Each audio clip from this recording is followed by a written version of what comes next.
If you're not familiar with Bonnie Blue, congratulations, you win the internet. Hello everyone, I'm Sarah from Everyday Starlet. Welcome to my channel. I make videos to inspire you to be the star of your own life. There's some topics that I have hesitated talking about because I don't like bringing them attention, or I don't like bringing the people involved in them attention. But sometimes I feel like by avoiding talking about certain people or certain situations, it's a missed opportunity to use that to highlight some important lessons for people. And that's kind of the way I felt about kind of the Bonnie Blue and S-work, OF, like that kind of stuff. If you're not familiar with Bonnie Blue, I don't want to get into too much. She is an OF girl, she's an S worker, corn star, whatever you want your title to be. She's obviously known for rage bait and doing a lot of stunts. When I say stunts, I don't mean like acrobatics, but a lot of like publicity stunts. Her recent one was that she slept with 1,000 men in one day. She has another one coming up. It's called a petting zoo. I don't even want to get into what that is. If you would like to look it up, thoughts and prayers to your browser history. But as much as I'm not really a fan of giving somebody like a Bonnie Blue more attention because I think that's what she wants, I do think that it is an opportunity to talk a little bit about women's sexuality and the relationship between women's sexuality and society and things like that. I have a lot of other videos on here talking about women's sexuality and things like that. I don't know if I have a sexuality playlist. If I don't, I'll make one up. There's a lot of topics about women's sexuality that I've gone into. I have videos talking about the dangers of corn culture and how damaging that is. So I have a lot of videos on that topic, but there's a few things I want to kind of reference in relation to Bonnie Blue and some of the discussions that are coming up with her. Before I get into this, like I say in most of my videos, I don't know anybody in this video. I don't know Bonnie Blue. Anything I say is really just based on, you know, the public information. I will say that the limited amount of exposure I've had to Bonnie Blue's content, it's clearly rage bait. It's clearly rage bait for attention, which, you know, I think the popularity of rage bait has, like, just in general, like across the board, is actually incredibly damaging in so many ways as a society. And I mean, that could probably be a whole video in itself that I won't even get into, but I do think that a lot of the stuff she does is rage bait. Is she actually doing some of the things that she's saying that she's doing? Probably some of them. Is she doing everything that she claims to be doing? I don't know. I do know there's a lot of discussion about people saying that the things that Bonnie Blue is doing is like setting women back 100 years and stuff like that. And for 1 second, I'm gonna play devil's advocate. I don't endorse anything that she does at all, but I do want to throw it out because I was starting to do some research on Bonnie Blue, and that apparently a lot of her content is very much like she's targeting 18, 19-year-old boys and kind of going after like college students and gearing her content a little bit more towards that age range. I see a lot of discourse around why we are not protecting these young boys from a predatory woman. And I'm not opposed to protecting boys at all. I will say I don't love when the conversation starts to get into why aren't we protecting young boys from predators when we haven't figured out how to protect young girls from predators. And I don't think that's an either or discussion. I mean, at the end of the day, if we can figure out how to protect young girls from predators, then we by default would be able to protect young boys from predators. But I don't like when the discussion starts to move into why aren't we protecting young boys from these predatory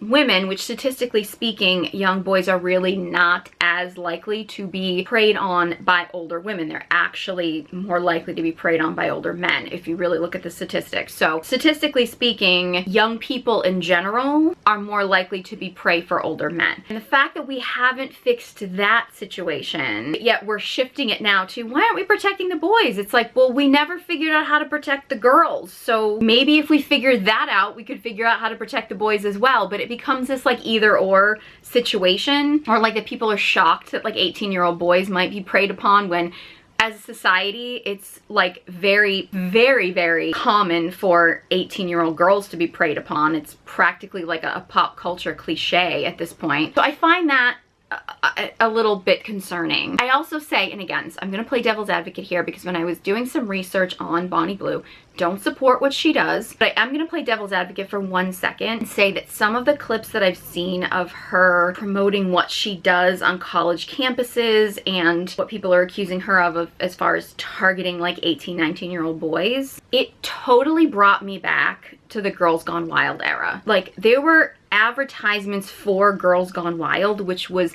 preying on like, you know, 18, 19-year-old college girls. It was on television. Like, they advertised buying those videos on television. And I know that there's a documentary, I haven't watched it, that goes into like the dark history of like what the Girls Gone Wild franchise was actually doing and things like that. But like, that was mainstream and was primarily like preying on young girls. So when I started seeing some of the clips of Bonnie Blue talking about going to college campuses and kind of targeting these like 18, 19-year-old boys, it honestly, it felt like the same thing. And I'm not saying that that's a good thing by any means, but I am saying if you're so upset about what she's doing, but you're totally fine with the whole Girls Gone Wild era and all that stuff, you're a hypocrite.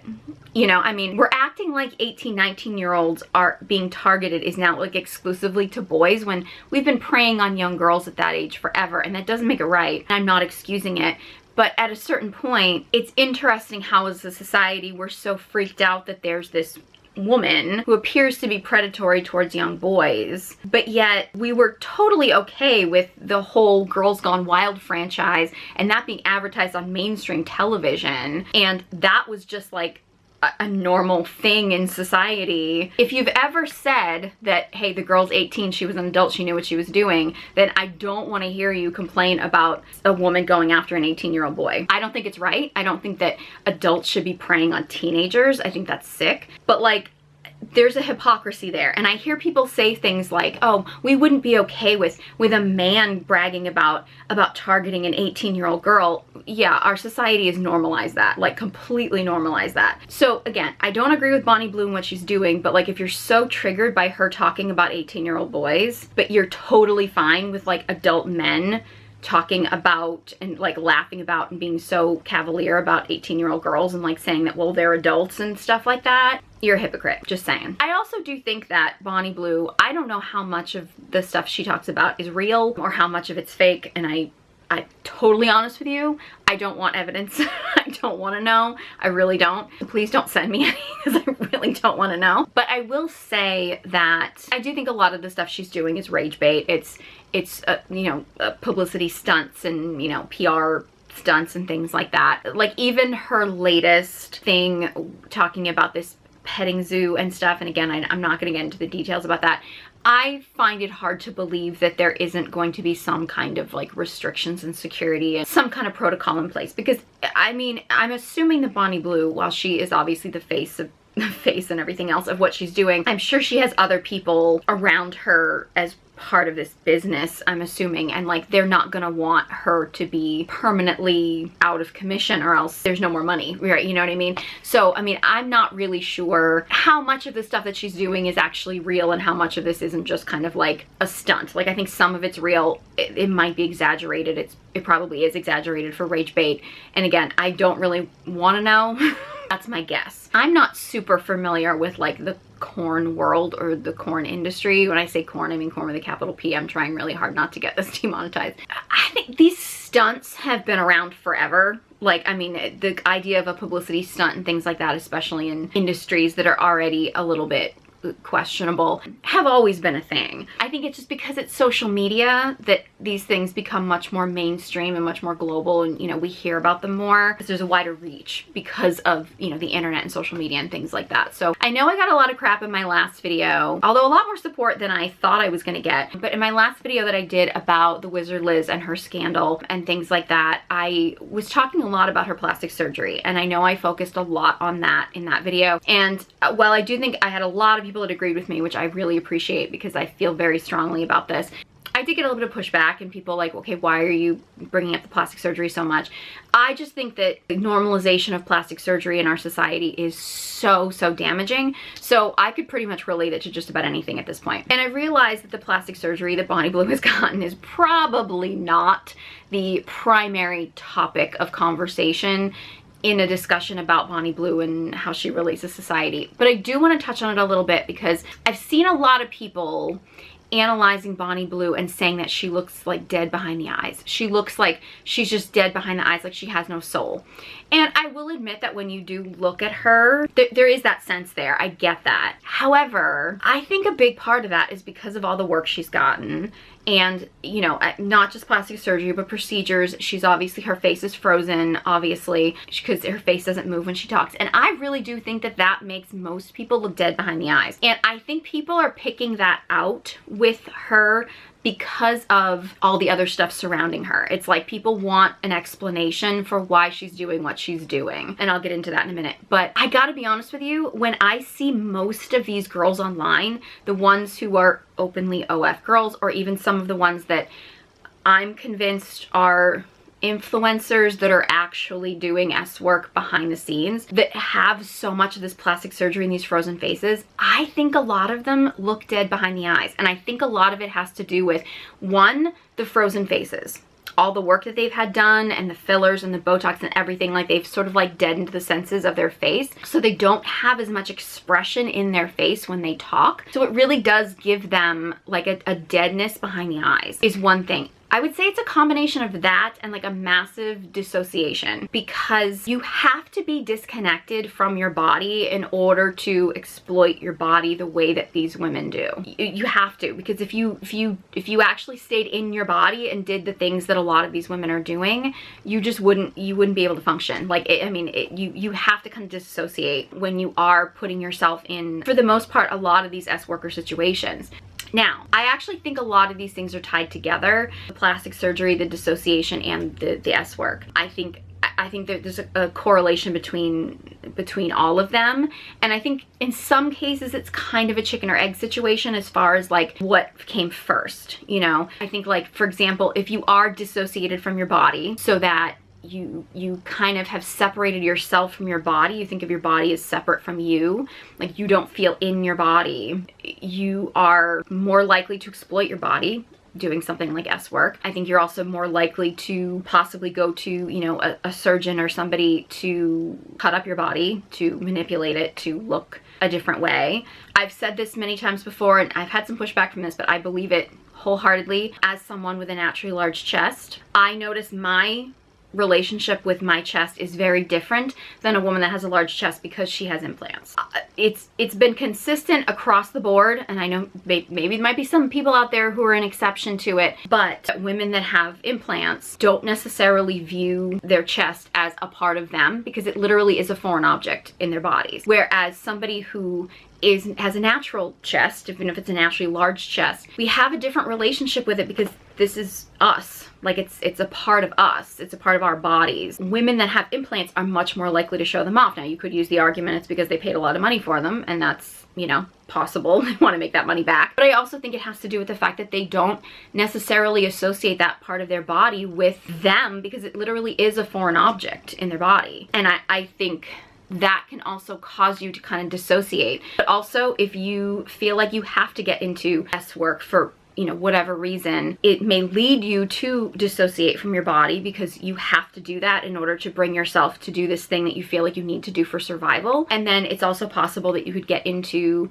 getting the plastic surgeries to change your body because maybe that helps you dissociate because it makes it feel like it's not you, or, you know, that dissociation is making you feel like, well, why not just go to somebody and have them cut me open and rearrange some things and stuff. I mean, again, I think it probably varies from person to person where that starts, but I really do think that the three kind of go together as far as the dissociation, the plastic surgery, and the S work. I'm not saying everybody that dissociates from the body or everybody that gets plastic surgery automatically does S work, but I do think that you have an S worker, you are almost universally going to find the plastic surgeries and the dissociation, almost universally. I think the normalization of plastic surgery also comes from the fact that mainstream women are trying to emulate S-workers. I think part of the reason for that goes into the normalization of corn culture and how that becomes the beauty standard, and I have other videos where I go into that, so I'm not going to dive into that too much here. Yeah, I think there is a connection, and I think people are looking at someone like Bonnie Blue and being like, oh, she looks dead behind the eyes, because they want an explanation for why she's doing what she's doing. Like, people want to know, like, I think people inherently want to understand. It's like when you hear about, you know, someone committing a mass crime or something like that or whatever, we want to know why they did what they did. Like, inherently as people, I think we want those blanks filled in to know, like, okay, this was the reason why this person ended up here. Like, we want answers to that, and we may never get them, but I think we oftentimes as humans have this tendency to want to fill in the blanks. So we look at someone like a Bonnie Blue and we're like, okay, we need to know why she does what she does. I don't want to throw around accusations, but I think I would be shocked, absolutely shocked and floored, if she didn't have some kind of trauma from her past in some way, shape, or form. I don't believe that that's even possible, that she doesn't in some form or another, because I don't think that she would get to where she is now. I mean, unless she's just a complete sociopath, which is actually incredibly rare in women. Psychologically speaking, that's very, very uncommon in women. So chances are it's probably a result of trauma. I don't actually know her past, but I mean, I would be shocked if that wasn't something from her past. But I think we look to her and we think like, okay, how can we explain why a woman would act like this? So we go, oh, well, she's dead behind the eyes. She doesn't have a soul. There's something going on there. When in fact, there are a lot of women out there who are looking like that now, for a lot of reasons. Dissociation, the frozen faces with the plastic surgeries and things like that. There's a lot of women who are doing that and who are dissociated like that. It's just, we don't necessarily notice that as much because we aren't looking for it, because these women aren't necessarily like, you know, as public and open about the stuff that they're doing as, say, like Bonnie Blue is. There's a lot of people that are bringing up conversations about Bonnie Blue and that she's setting feminism back, she's setting women back and things like that. And there's other people that want to argue that, well, you know, part of feminism is her right to choose. She can choose to do what she wants with her body and all these kind of things. Okay, you gotta follow me on this because I feel like I'm about to take you on a little bit of a journey here, and I'm gonna get to a point, I swear. There's a reality about life. It's not right, but it's a reality that I think women have to face. If you'd like to fight to change it, more power to you. I'm all for that. I don't think it should be this way, but this is the way it is. Women don't represent ourselves. Women represent the collective. Men often represent themselves, or at least they believe that they do, and I think oftentimes in society that's how it's viewed. If you are a woman who has worked in a male-dominated field, you probably have experienced this 100%. I know. I was a stand-up comic for 15 years of my life, which is a very male-dominated field, and I can tell you right now that there are a lot of men that are not funny. Like, a lot of men that are not funny. I mean, I've seen way more unfunny men than I've seen unfunny women. But if a man gets up on stage and isn't funny, people are not like, oh, men shouldn't do comedy. Men can't do comedy, they're just not funny. Because that man is representing himself. They'll say he's not funny, but doesn't reflect on all men. Whereas if a woman gets up on stage to do stand-up and she isn't funny, there's a collective, see, women aren't funny. Women just aren't funny. They're just not. And it reflects on all of us. So like every time a woman gets on stage and isn't funny, it sets women back. Now, should it be this way? No. Unfortunately, that's the way it is in society. And I think it's oftentimes how men see women. And, you know, I think some of it is societal. I think some of it is just, you know, the way men's brains are wired differently than women's. Men tend to oversimplify things. Women tend to overcomplicate things. I do think that society does kind of program them to categorize women and to dehumanize women. And that's a whole other discussion I'll get into in a minute. But it's the reality of things. I remember there being a meme going around years ago that I remember seeing of, it was like a classroom and there was like a teacher and she had this problem on the board. It was like 2 + 2. There was a little boy that came up and wrote 6. And the teacher was like, you're bad at math. And then a little girl comes up, it's like 2 + 2, and she says 3.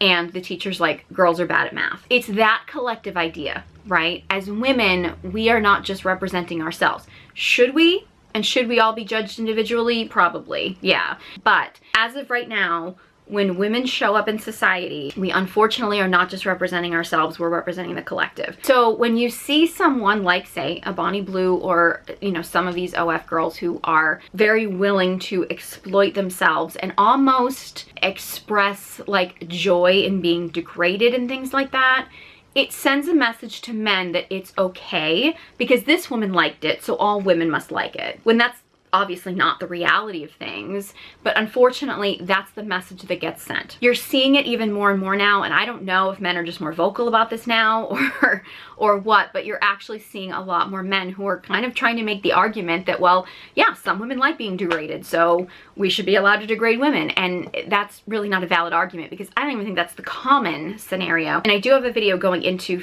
I have several videos actually about female sexual fantasies and interpreting that from a psychological perspective. They're actually some of my more popular videos, so I really encourage you to look those up. I won't dive into those here, but like, you know, there's a difference between women's like fantasy life and what they actually want to experience, and there's usually like a lot of barriers to that and whatever. I'm not gonna get into that here. But unfortunately, what happens with a lot of these women, like say your Bonnie Blues, if she's sort of promoting that she wants men to mistreat her and that's something that turns her on, unfortunately the message gets across to men that that's how all women want to be treated, when in reality we know that that's not really the case. Most women don't want to be treated badly. I've never been in corn by any means. However, I did spend several years of my life, a few years back, as what I would call an Instagram lingerie model. I had a lot of reasons for doing it. I have other videos where I go into that. For me, it was not really about men. I know a lot of people roll their eyes when I say that, but it wasn't really about that. It was actually me trying to get comfortable in my own body, get comfortable in my own sexuality, because I had felt so closed off from that for a while, and I'm gonna get into that a little bit in a minute. It was really about more like reclaiming my body, reclaiming my sexuality, and I wanted to inspire other women to do the same. I also was making that content. I was getting sent like lingerie brands and things like that I was trying to promote for women that had fuller chests and stuff, so I was not targeting my content towards men or trying to entice men. But you know, the men found me, you know, the blonde with chests and lingerie and stuff, so if you show it, they will come. That's I was an accidental pun right there. But anyway, in fact, having as much of a male audience as I did actually did hinder me from actually getting work with brands and things like that, so it actually kind of did hinder me a bit, but that's beside the point. But I will say, like, the audience that I was attracting was, you know, while it was very lustful and very lecherous men, it was not, I'm sure, even as bad as what a lot of these like OF girls are attracting. So I would say probably my experience with the type of men that were drawn to my content was probably relatively mild. But I will say, lecherous men are lecherous men. It really does mess with your head. You know, for me, like, it really did mess with how I viewed men, because you're kind of getting the worst of men, because when men are lustful, you oftentimes get the worst of them. They tend to be creepy and don't understand boundaries and everything, and you do get the worst of men. So I can only imagine what women who actually go into the OF world or actually are in S work and things like that, I can only imagine how bad it was for them, because I know how bad it was for me simply doing lingerie modeling. I see a lot, and this came out a lot in my last video talking about the Wizard Liz, and I'm realizing how many women have such a horrible view of men. And granted, I will say, men are not helping. Like, there's at least once a day, if not several times a day, when I will actually, like, I'll go online and, you know, trying to do my work online, and I'll be like, you know, I really want to believe there are good men in the world, but like, guys, you have to meet me partway here. Like, believe me, I think men have a lot of work to do on themselves, and I am not defending men at all. But I do think that when you are someone who gets into the OF world, the porn industry, S work, anything like that, you are going to attract the worst men. Like, it's gonna draw in the worst men. When you surround yourself with bad men, you're going to believe that all men are bad people. It's the same way that, like, when some of these manosphere guys will say things like, how come all women just want to go to the club and they don't want to go to church on Sunday? And you say to the guys, like, okay, well, where are you looking for women? They're like, in the club. It's like, well, do you go to church on Sunday? No. It's like, well, that's why you're meeting all the women that only want to go to the club and don't want to go to church on Sunday, because you're literally going to the place where women go to clubs, and you're not going to the place where they go to church on Sunday. Like, as women, we also need to understand that if we put ourselves in positions where we are going to the places, or we're showing up in the world to attract lustful men, when you get men that are only interested in you for your body, for your sexuality, for, you know, what they can get from you sexually, you are drawing them to you. And it's really easy to believe at that point that that's what all men are like, because that's all you're attracting, because that's literally what you're showing up as. And again, I've been accused in my last video, I got accused of blaming the victim. I got accused of, you know, telling women it was their fault that men exploit them. That's not what I'm saying at all. But as women, we have to be mindful that if we show up treating ourselves like a sex object, if we show up exploiting ourselves, we can't be shocked that the kind of men that we're attracting and the kind of men that are going to be around us, the kind of men in our world, are going to be the kind of guys that are going to be up for that, because that's what you're showing up as. And again, we would say the same thing for men. If you're a guy who just shows up with money and you're just throwing money around, don't be shocked when women are just using you for your money. If you're a woman who's just showing up with sexuality and that's all you bring to the world,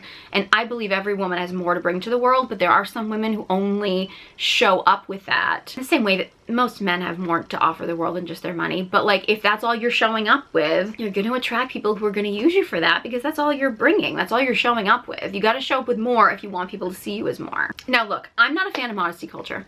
I'm not. I think modesty culture and S-work are kind of two sides to the same coin, because they're both basically letting men in society control women's sexuality or determine women's sexuality. Modesty culture, I firmly believe, takes the sexuality out of women's hands and basically has men control it, or tells women to control their sexuality so that men can control themselves or whatever. I mean, I'm not a fan of that at all. In the same way, I'm not a fan of believing that like S-work and things like that, or exploiting yourselves, or promiscuity or something like that, is like empowering, because you're literally showing up and telling men that it's okay to buy your body. And here's the thing. I don't say this to say that men should not show up and be providers. I am a firm believer that men should be providers, that men should be investing in you, they should be investing in the relationship. However, I think they should be showing up with more than just money. And if you as a woman are putting a price on your body, like you are putting a monetary price on your body, you're selling yourself short.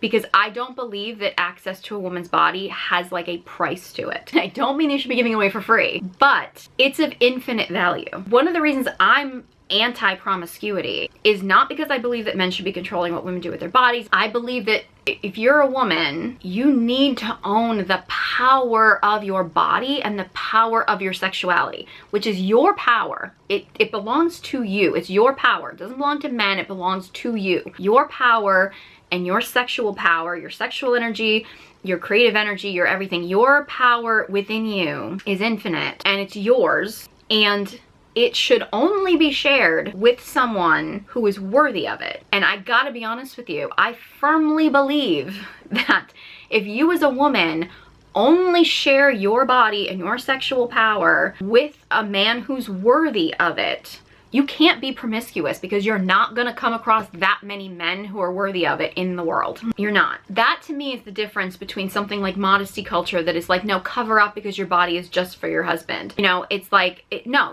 your body and your sexual power is yours. And it can be shared with who you choose to share it with. But if you truly own your power, if you own the power of your sexuality, then you can't put a price on it. Like, you can't sell it. You can't be an S-worker because you can't put a price on it, because you're actually diminishing your value by putting a price on it.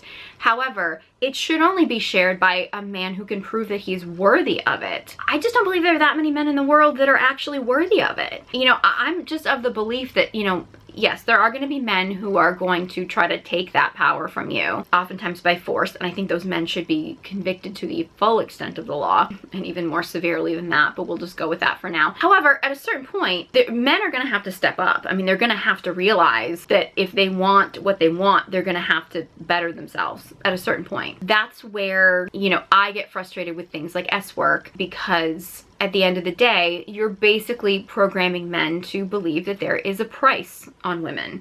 And while I don't believe that women should just be giving things away for free, any price that a man puts on it, like any price that you ask for, like it's not enough. Because the power in your feminine body and the power in your feminine sexuality doesn't have a price tag on it. Like, it's not something that you should be selling. It's not a commodity. Now, I mean, I do think that the whole porn industry and the fact that men are exposed to porn at such a young age, I believe the average age is about age 11, that's average, is programming men to dehumanize women. I don't actually believe that men like naturally dehumanize women. I don't think that's like a biological thing. I think that's a conditioned thing. I think the porn industry for sure perpetuates that. And I don't like shaming women that do that work, at least not shaming them more than we shame the people who consume it. So I'm not talking about that, but I am saying that I really do think as women we need to step up and stop contributing to it as much as I think that men need to stand up and stop consuming it. I think there's two sides to this, and I think, you know, I'm not really into shaming the people that make it as opposed to the people that consume it, but I think generally speaking, like, we need to step up and, you know, both sides need to be like, okay, we're not doing this. But I do think that the porn industry does condition men to dehumanize women. I said in my last video, which got a lot of people pissed off, I think if women are going to dehumanize themselves and degrade themselves, we can't really be shocked when men also degrade us. Again, there's two sides to this coin here. And look, I will say as someone, and I've talked about this in other videos before, but as someone, like, I worked in a male-dominated industry for a long time. I really felt like I had to shut down my sexuality to feel safe. I have another video actually where I've gone into this, and I've actually, a lot of women have come forward and shared their story with me about feeling the same way, is that, you know, I mean, we do have like an obesity epidemic in our country, and I do think that there is a lot of ties to women gaining weight as a protective shield because they're not comfortable with their sexuality. And I think one of the reasons women are so uncomfortable with their sexuality is because the porn industry has conditioned men to see any woman's expression of, it doesn't even necessarily have to be a specific expression of sexuality, but women are sensual beings. So women simply expressing themselves as far as pleasure or joy or anything somehow then becomes sexualized. So that women oftentimes, some women will lean into it, and they'll be like, all right, well, I'll just take the validation and I'll continue to sexualize myself. I think a lot of women feel very unsafe with that, and they go in the opposite direction of just feeling like they have to shut down their sexuality because it doesn't feel safe to show up in that. And in either way, like, it's giving men the power over your sexuality. Whether you're shutting it down to keep yourself safe or whether you're exploiting it for male validation, it's giving men the power over your sexuality. And I really do believe that as women, we need to reclaim our sexuality for us instead of consistently turning it over to men. If you're doing S work, you're doing porn, you're doing those kind of things, you're exploiting yourself for men. If you're shutting down your sexuality and, you know, participating in this modesty culture of like, you know, and again, I'm not telling you how to dress, like, you can dress how you want or whatever, but like, if you're shutting down your sexuality because you think it's bad or wrong, you're still giving men power over your sexuality. And I really do believe that women should be owning the power of our own sexuality, but I do realize that the way society has been set up, conditioning men to over-sexualize women, and it's also conditioning women to disconnect from our own sexuality, either to exploit it for male validation, or maybe not, it's not validation, but maybe it's for money or things like that or whatever, or women to shut it down and block ourselves off from that, which is actually diminishing a big part of our power as women. There is so much power in our sexuality. And when I talk about women actually like embodying their sexuality and connecting with their sexuality, I don't mean promiscuity. I don't. Personally, I'm celibate and have been celibate for a while, and I've been learning to connect with my sexuality, and I find that it is amazing for creativity and for so many other things. You don't need a man to connect with your sexuality. If you have one, and you have one that you deem worthy to share that with, wonderful. But you don't need a man, and you're certainly sleeping around with a whole bunch of men that are not worthy of you is not empowering, and it's not going to help you connect with your sexuality at all. Now, I have a book, the Recovering Pick Me Girl Guided Journal, that is going to help you heal your pick me energy. And pick me energy comes in a lot of different forms. It's not just your pearls of the world. It's not just your women who are the I'm not like other girls kind of thing. Like, there's a lot of different aspects to being a pick me girl, and I would say that the Bonnie Blues of the world are absolutely what I call the object as far as the pick me girl archetypes. This book actually shares all the different pick me girl archetypes. It's got tons of journal prompts in here. There is a chapter on healing your sexuality as well. So I highly recommend you check this out if you do feel like you are falling into feeling a need for male validation. Even if you're feeling like a hatred towards men, honestly, whether you date men, whether you don't, whether you sleep with men, whether you don't, like, your choice. But I see a lot of women that are exploiting their sexuality as some kind of like revenge for men, which is not revenge for men at all. Like, men will be more than happy to exploit you. There are always men out there that will be more than happy to exploit you if you were willing to exploit yourself. So like, you can't be promiscuous enough or exploit yourself sexually enough to like get even with men. It doesn't work. But if you find yourself falling into that, or you feel like you have fallen into that, I highly recommend you check out the Recovering Pick Me Girl Guided Journal, because yes, promiscuity or S work, I mean, doing S work, corn, OF, everything, like, it's inherently pick me behavior, because you're selling yourself to men. So you need them to pick you in order to make the money. It's inherently pick me behavior. And I go into that in this book, a guided journal. So again, journal prompts for healing. There's a chapter in here on sexuality. There's a chapter in here on the different pick me archetypes. And I would say, like, what I'm talking about here as far as that goes very much falls into the object archetype. I also have a video on YouTube going into all the different pick me archetypes if you want to learn more about that before you pick up the book. Highly recommend you check this out. As far as your sexuality, as far as your feminine sexuality, which is for you and it's your power, it's the power within you, I highly recommend you check out my Dark Feminine Energy Guided Journal, particularly the Sacred Slut archetype. I don't even know if I can say that word on social media, but yeah, that actually ties into your like sort of dark feminine sexuality, which again is for you. And I highly recommend that women tap into their sexuality for themselves first, because unfortunately there's so much in society now that is just, it's either shutting it down so that men can control it, which is what modesty culture is, or it is conditioning women to exploit themselves sexually, which really is still giving men the power over your sexuality. It's a false empowerment. It's not real. And that's what I think you're getting from some of these, like your Bonnie Blues and things like that. Like, she's, as much as I think she's doing a lot of damage to society, I do wish her healing. I do. I wish every single person on the planet, even the most awful people on the planet, I wish them healing. I think she's doing a lot of damage, but I think the S work industry, the OF,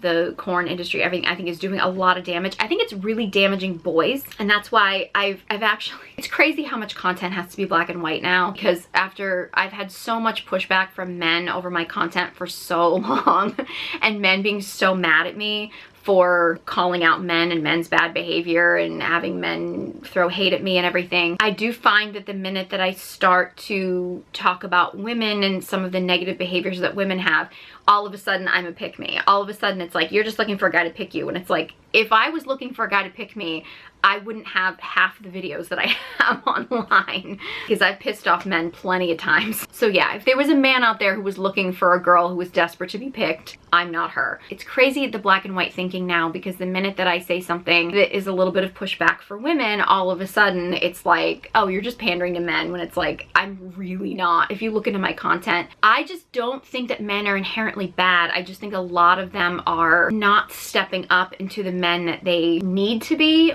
and also are capable of being, which I think there's a lot of reasons for that, and I have a lot of other videos going into that. I don't think men are inherently bad people. I think society has conditioned a lot of them to either be bad or just not be who they need to be, not be their best selves. And I honestly wish men healing. Like, I do. Like, I don't hate men inherently. I wish them healing. I just don't think that coddling men is the answer to that. And I tend to be very soft on women. I do. I tend to be much easier on women, but I have noticed that the minute that I call out some of this behavior, there are a lot of women that get triggered by it. But honestly, men and women, everybody involved in this situation or any situation, I wish them healing. I wish them well. I want men to be better. I want women to be better. I really do think that men need to be better first in order for women to feel safe to be better. But I do think that as women, we have to do what we can. Healing our sexuality, owning our sexual power for us, I think is a big part of that. It's been a big part of my healing journey. I'm still working on it. I'm a work in progress, but I think it's important. So yeah, these were just a few topics that came up in the Bonnie Blue discussion, and I don't love giving her more attention, but not talking about her really does feel like a missed opportunity